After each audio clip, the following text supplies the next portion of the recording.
everybody. I am super late with this episode of MMS, but it's better late than never. And so for this week's episode, I have a couple things that I wanted to talk to you guys about. And so we're going to talk about it right now in this video. First thing I want to jump right into is the Moto E4Plus. And since the last security patch software update that the Moto E4Plus got, it has completely wigged my phone out.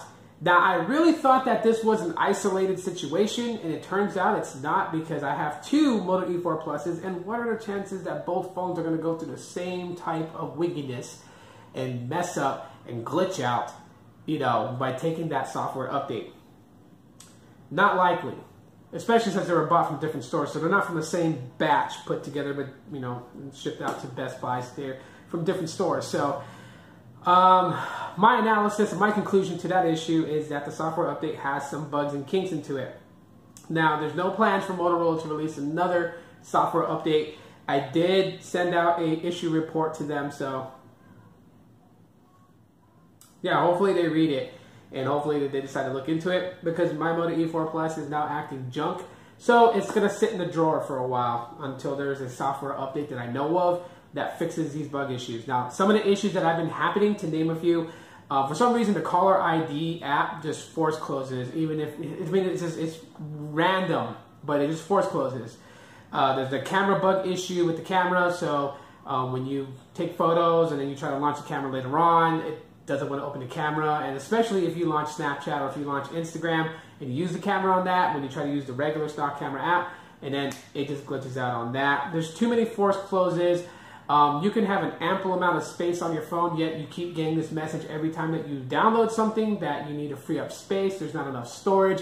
When, like, even if you were to like my Moto E4 Plus, out of the 16 gigabytes of internal storage that it has, I've used 12 gigabytes. So I have 4 gigabytes left, and that's the internal storage. But then I also have an SD card that is formatted to be adoptable storage, and that adds on another 32 gigabytes of storage space. So, but I'm still getting that error saying that there's not enough storage. I've wiped the phone 4 or 5 times to see if that would fix the issue. Maybe it was just like, you know, a small bug issue from accepting the update. So I got into recovery, factory resetted the phone a few times, and it still keeps happening. And also there's an issue with Twitter working on the phone.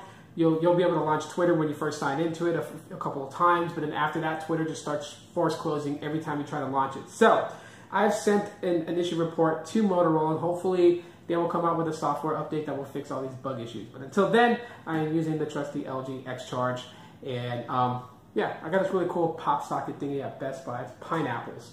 I like the weird things, but I also think it's like a stop button, like when you play like one of those game show games. You know, like, what is Android? Android's an operating system. Ding! 500 points for Tito. But anyways, yeah, so Moto E4 Plus having problems. If you guys are having the same problems, let me know in the comment section if you guys are going through it. This obviously came from the last software update, which was like a couple of weeks ago. So if you have taken that software update and you're having the same issues, let me know. Kind of moving forward, let's talk a little bit about Sprint and T-Mobile, the merger.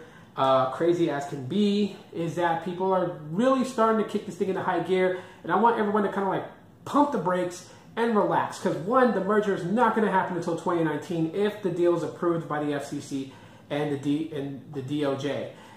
If they see no problems with the merger and the merger actually happens, the merger is not going to start until 2019 and probably be in full effect in the mid of 2019.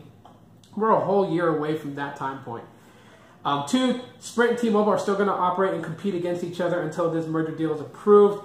But people are like naming off what's going to happen to Boost Mobile and Virgin Mobile. And let me break down a few things. One is that the new company, if the merger is fully approved, the new company is called T-Mobile. Now, in John Ledger's mind, the new T-Mobile is not the current T-Mobile that T-Mobile customers are on right now. That is what he's portraying to everybody, because in an interview, he states the new T-Mobile will own T-Mobile, Sprint, Boost Mobile, Virgin Mobile, Metro PCS. So, of the new T-Mobile umbrella, T-Mobile, Sprint, Boost Mobile, Virgin Mobile, Metro PCS. Okay? Those companies are underneath the new T-Mobile umbrella. So, yes, the name is still the same. They kept the company name the same, but they're operating it as a new company. So the reason they're doing this is because they're not trying to have it look like that T-Mobile absorbs Sprint. They're not looking as one favors over the other. From the mind of John Ledger, he wants everyone to basically be on the same page with him, and the page is that both companies came together, you know, for 5G for all, and that was their main focus goal. Now, we don't know if that's actually going to be approved, and there's a big problem to that, and that's the quarter report that was released. Quarter reports from companies, they have to release their quarterly reports, and Sprint actually did good in this most recent quarter report, which is hard for them to stand before the FCC and the DOJ and say, we need to merge with T-Mobile because if we don't, we won't survive. Well, you can't really say you're not going to survive if your quarter reports shows that you've had customer base growth. You've brought in more consumers to your brand, to your company. You've added more people. More people have subscribed to Sprint. So that means that, you know, revenue has increased a little bit. Not dramatically, maybe 3% increase, maybe a 2% increase, but it's crazy to know that Sprint had a good quarter and they're going to stand before the FCC and say that they need this merger deal to happen to survive. Who knows? So, yeah, we'll see what happens. That's all I can say. So next thing is that I recently switched over from the Boost Unlimited family plan to the promo. Promo plan. And this promo plan is absolutely crazy because it's 3 lines for $100. Each line you add after is an additional $30. So for 5 lines, it's $160. But then even on top of that, what you get with it, unlimited talk, text, and data, right? Well, what's the big change? Well, the big change is the mobile hotspot that you're allotted. You're allotted 20 gigabytes per line.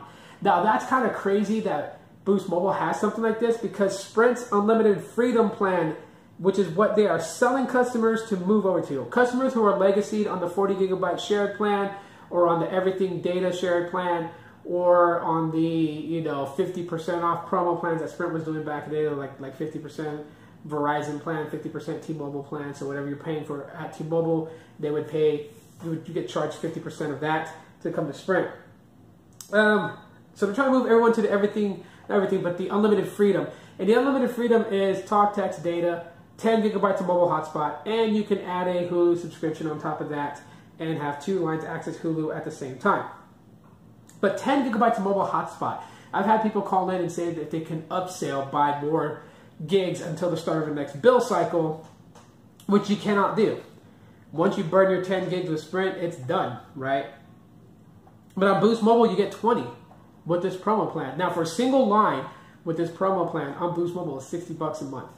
The unlimited freedom for the same, but with only 10 gigabytes of mobile hotspot, is $65 for 1 line. With autopay, makes it $60. So you got to turn on autopay to get that $5 credit. But that's crazy. For the same price, you get more on Boost Mobile than you do on Sprint. That's when Marcelo Clarer said that this year or last year was actually going to be the year of prepaids. He wasn't kidding. Because Boost Mobile came out with a plan that was better than Sprint's flagship plan, if you want to say that. That's crazy. But have I experienced any speed differences? No, I haven't. Speeds are still the same. As far as like upload, download, and using the mobile hotspot just gives me more to use. So it comes to my last part before I close out this video, and I think, you know, this is just my opinion, so hang on. As some YouTubers might get offended. If they do, oh well. I'm a person who speaks my mind. I'm not gonna, you know, PG myself, you know, for somebody else's feelings. If they take it the wrong way, if they agree with me, they agree with me. If they don't, they don't. Whoopie-doo, right? Okay, so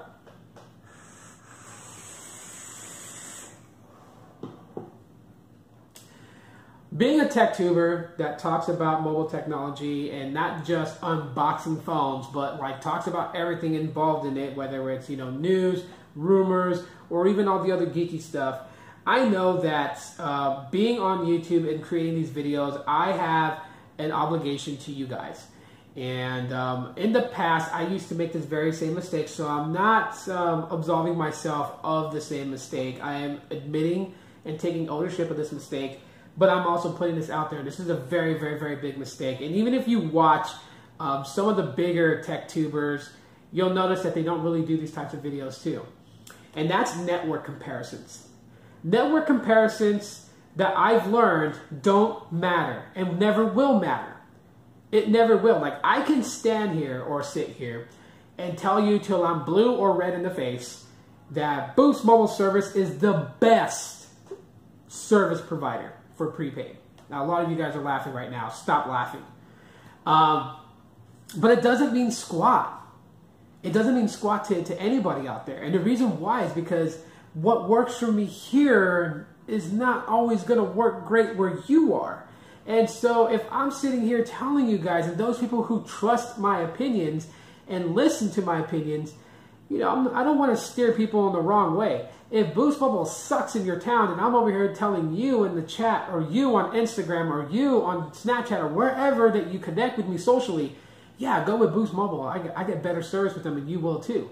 What happens when you get Boost Mobile and like you get 1 bar and you barely can get, you know, 2 megabytes download and like not even a megabyte upload, right? Well, then you're going to come at me and be all fully upset that, you know, you trusted me, you dropped good hard-earned money on a brand that doesn't work good in your area. So I say this, you know, and I absolutely mean this, that, you know, tech tubers out there who do comparison videos, take it with a grain of salt.